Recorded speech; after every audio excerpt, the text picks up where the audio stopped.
Mr. Joe Dunn sitting next to me, and Wayne Penn Schafer sitting next to him.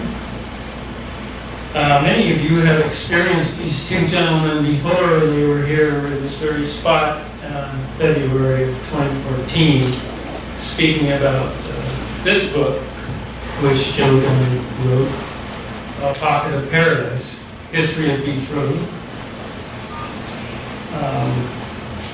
Both of these men are historians of Beach Road, and they are makers of history on Beach Road too. So I will spare you the long introduction I made at the last meeting, so we can have enough time for them tonight.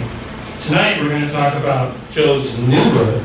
This is it, called Indian, and it's basically about Wayne Schafer sitting next to him. He's going to give us a short introduction of his book to start with, and then I'm hoping that we can get into a question and answer period, or maybe even what surfers call talking story. Surfers love to do talk stories, so hopefully we can get some of that going here, especially with Wayne. He likes to talk story. We will move this meeting down to the museum at 7:45-ish in order to have book signatures and goodies. There's lots of goodies, so everybody has to come down. Lots of goodies in light of what's going on. You have a real bonus tonight because you'll have 2 autographs in each book, and one will be the author and one will be the subject of the book. So that's good. This is a good read if you want to learn more about the history of Dana Point, particularly Cabo Beach and Beach Road. And it's also a book that you could give for a gift during the holidays. And with that, I will let Joe Dunn commence.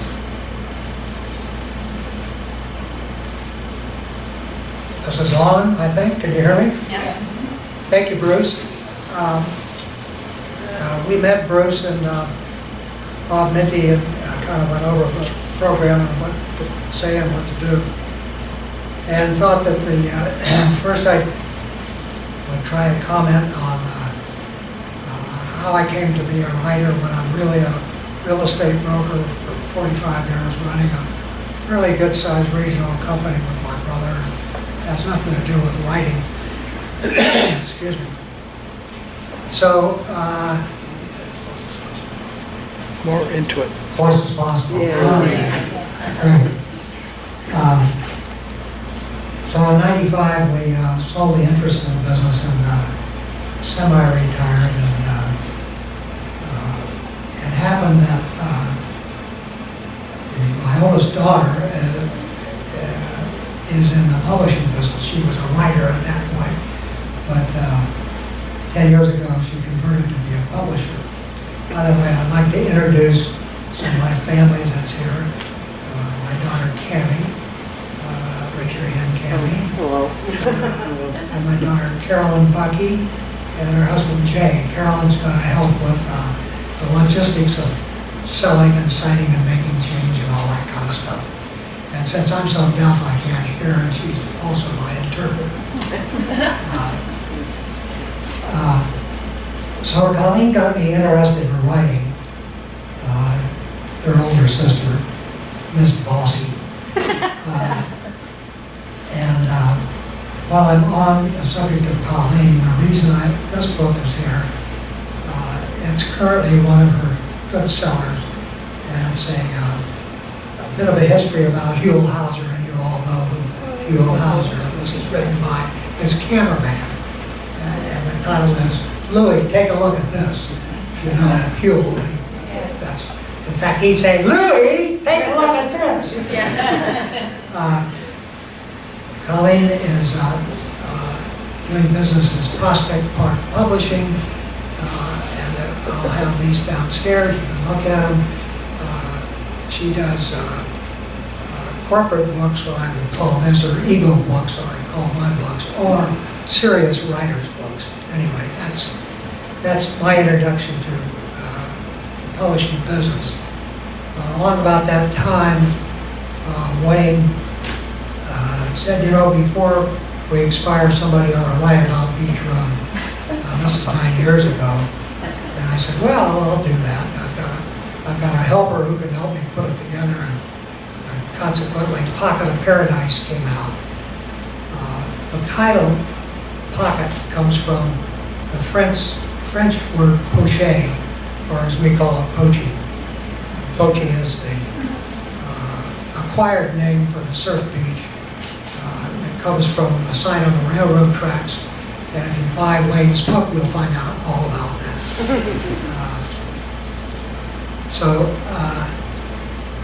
That's how I got into writing, and I've subsequently done a few other things.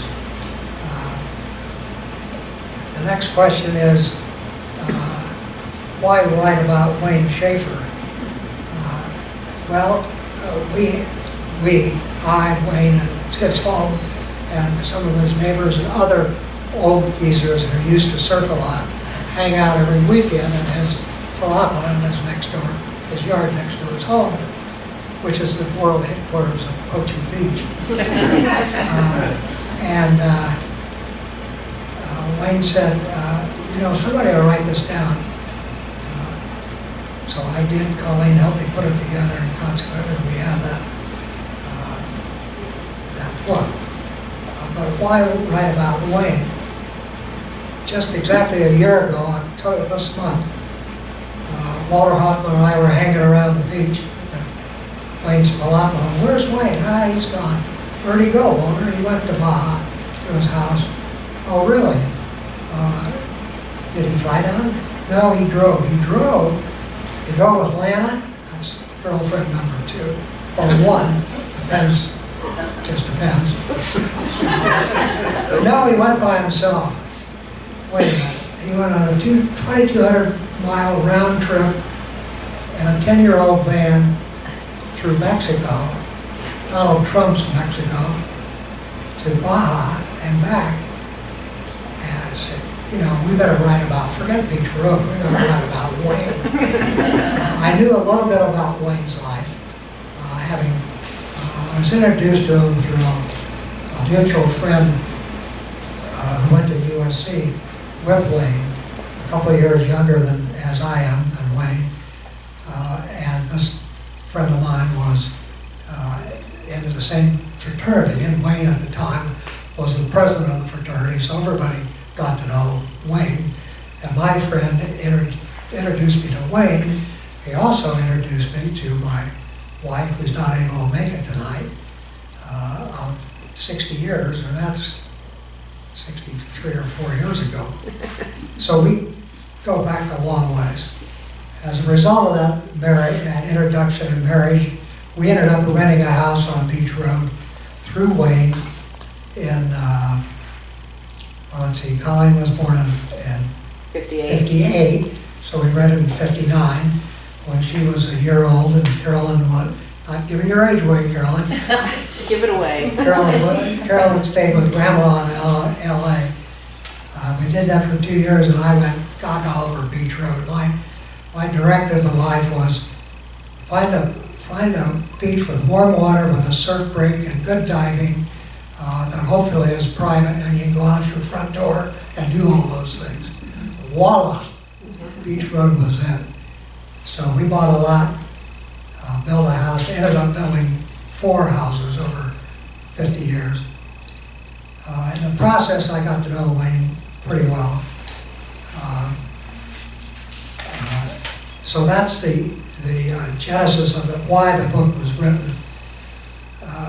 But I knew enough about Wayne's life that knew it would be pretty interesting. In fact, the most interesting man in the world came to my mind right away. The real thing, not the Dos Equis false television guy. I knew he had this Indian background. I knew he'd skied all over the world. I knew that he had sailed boats in the Atlantic and Pacific. Of course I knew about all his, I bought Hobie Cat number 15, so I knew all about his promotion and the whole story of the Hobie Cat, which was designed, tested, and built, and finalized right in his yard. But I didn't know all the little details. And so I jumped into the project. To me, some of the interesting things in the book that I'll just mention a couple. You really need to read it. But his Indian background, coincidentally, at the time I was writing, a book was written called Killings of the Flower Moon by David Grand. And it's been on the New York Times bestseller list for the last 9 months. Hello, Henry. Henry Ford. And that book tells about the Osage Indians in some detail, and particularly from the turn of the 20th century to the early 1930s, when they sat on the biggest oil field in America and were considered quite wealthy. And the story in the book is about the unscrupulous politicians, if you will, if you can believe it, the people that were appointed by the Bureau of Indian Affairs, the general population, general white population, how they married into and committed atrocious crimes, including murder via gunshot, explosions, poisoning, in order to get to those oil rights. And Wayne's birth father was an Osage Indian, was part of that tribe. Wayne Sr., Wayne Penn was his name, Wayne Sr. migrated, it's a little fuzzy, but all the research, but he did migrate to Southern California, ended up going to high school at Long Beach Poly in the 20s, and played football, and he apparently was a very fine football player. And I tried to find out some information on that. There's a whole treasure of information. A town called Hominy in Oklahoma, to this day, has one of the most famous high school football teams in all of America. And in the 20s, they had a semi-pro team that were all Indians, largely Osage. And largely is the right word, because the Osage were the largest of all the North American Indians. Most of them were 6 feet or larger.